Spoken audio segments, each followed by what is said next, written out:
Hello guys, welcome to Young Learners. This is my first video and today we're gonna study shelter for everyone. The unit it is unit 3. The unit is shelter. The chapter name is shelter for everyone as I told, and the chapter number is 11. So let's start. Yes. As I told, Unit 3, Shelter, Chapter number 11, Shelter for Everyone. So let's start. First, we will read the paragraph and then we will understand it. Let's start. We all like to stay in a place where we feel safe. A place where we live and feel safe is our shelter. Our shelter protects us and keeps us safe from extreme weather conditions like the hot sun during the summer, rain, storm, and cold. It keeps us dry, warm, and also safe from wild animals. So, this is the first paragraph, and it is just explaining what will we read in the chapter, right? So, it is type of the introduction. We all like to stay in a place where we feel safe. So, you also have a shelter, right? So, where we feel safe, it is a shelter. There must be precious things in your house, like your father's credit card, your mother's jewelry, etc. So, many thieves can come in a house and steal it. That's why we have walls, we have things that can protect us. That uh, tells us that the thief will not come us that the thief will not comes in the house. Okay, so that's why we feel safe. The place where we live and feel safe is a shelter. So where I'm studying now and telling you and sharing you knowledge, I'm in my shelter right now, right? And I'm feeling safe because I know um no thieves can come now, and we will study more about shelter in this video. There will be part 2 to 3. So part 2 will come tomorrow or day after tomorrow. So please wait. Yes. It keeps us dry, warm, and also safe from wild animals. When it is raining outside, you can catch a cold, right? So that's why we have a ceiling so that the rain does not drops on us, right? And it keeps us dry, as it is said, warm. When it is snow outside, it prevents that the snow will not come inside our house, and also safe from wild animals. We have a gate, and if you're living in a society, there must be a main gate, right? So that prevents the wild animals not to come here. If you live in a bungalow, then there must be a main gate. Okay. Human shelter in early times. So these black words, I will write the meaning of them in the description. Okay. Early humans were wanderers, as they had to move from place to place in search of food. They preferred to move in groups. This helped them to protect themselves from wild animals and to collect food. They did not stay for long in one place to build a home. Sometimes they took shelter on tops of trees, in caves, or under overhanging rocks. It was only when they learned how to cultivate land that they were able to stay in one place for a considerable amount of time. This is when they started building homes. So, this paragraph is about human shelter in early times. How did they live? Right? This paragraph is telling about that. Early humans were wanderers, as they had to move from place to place in search of food. So, this line is telling that they were wanderers. They move from one place to another. So, wanderers are people like who travel. Okay, because they do not have home, and they do not new farming, so they have to uh, wander to place in search of food. Okay, they prefer to move in groups. uh, why? Because they helped it them to protect themselves from wild animals. If you go alone in a forest and there is a lion, the lion will surely attack you because you're alone. But if there are 20, 30 people, uh, he might he might attack us, but with a pack. Okay, and to collect food. If one collects food, uh, it signals to everyone that I have found food. Let's eat it, right? And then they did not stay for long in one place to build a home. They did not know home, right?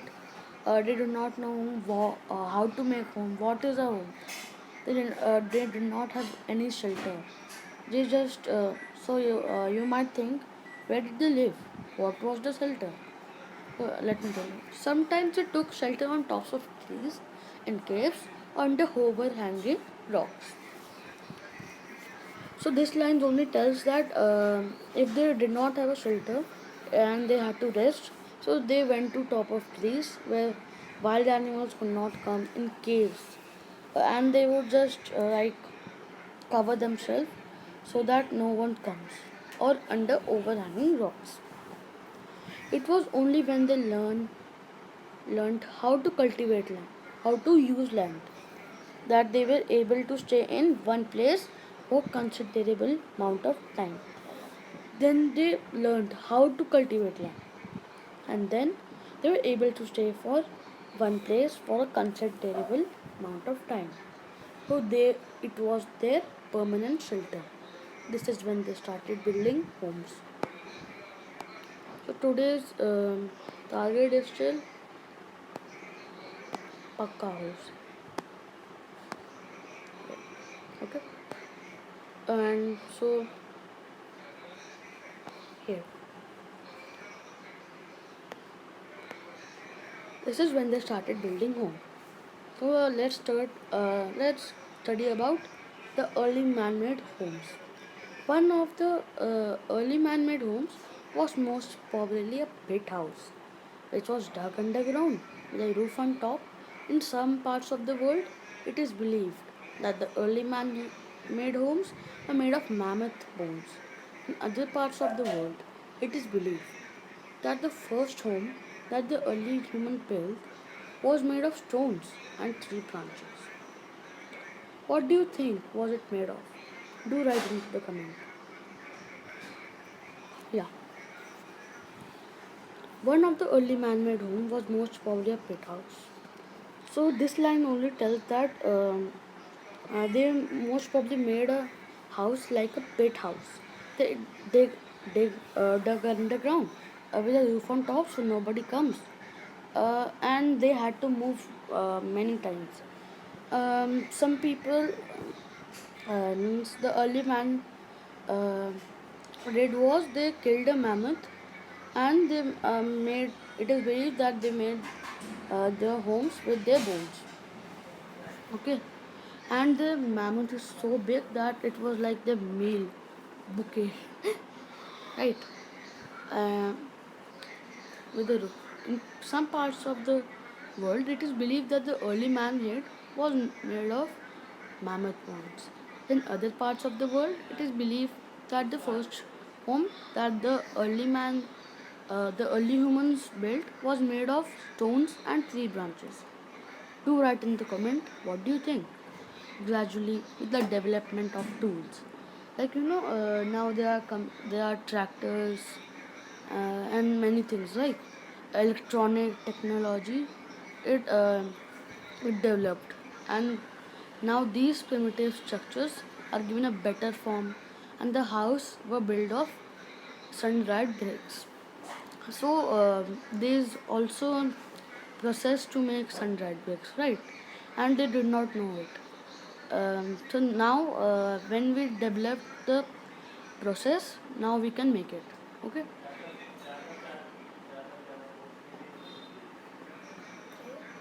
Mm. Okay. Different types of shelter. The so you need different types of shelter in different climate of a place. It depends of the climate of the place, right? It is certain availability of building materials, cost involved, and preferences of people is determine the kind of houses that are built. The house varies from place to place. If you live in North Pole, means if you are going to travel there, so you might need a igloo. If you live in rainy areas, you might need a stilt. If you live in the corner of a sea, you might need a houseboat, right? uh, it depends like on climate of a place, availability of building materials. In villages there are not many glasses. Glasses are not available, so that's why they do not use much glasses, right? The cost involved, like if I have you know, 1 crore, so I get a medium size house, means enough house. If I have this much money, 110 billion, 107 million, 500,000. This is the cost in which the Burj Khalifa was made. I just searched on, like, it was some USD, then I turned it to rupees, and it was so many zeros that I had to go to Google Translate. Oh, yeah. On the basis of size and the area a house occupies, we can call a house small, medium, or big. So I'm living in a medium house. It is a flat, right? So and small house are like the huts and kacha houses. Big houses are, the bungalows. On the basis of how long we live in a place, we can call a shelter a permanent shelter or temporary shelter. So if you go to your nani's house, you that might be your temporary shelter. If you shift to a place, that might be your permanent shelter. I'm living in my permanent shelter now. Based on the materials used, we can classify a shelter as a kacha house or pakka house. Kacha house is mainly used with bamboos and sand, tree branches, wood, right? Then, based on a pakka house is made with sun-dried bricks, and it costs a little. Means it costs very much. Kacha houses are built of mud, straw, palm leaves, etc.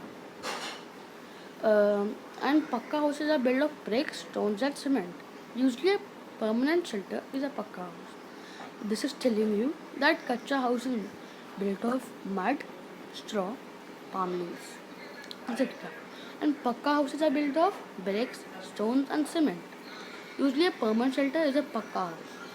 So, if you might live in a pakka house, usually if you see in cities, 95% they would be pakka houses. In you see in villages, underprivileged villages, then 50% they 50 to 80% they would be kacha houses.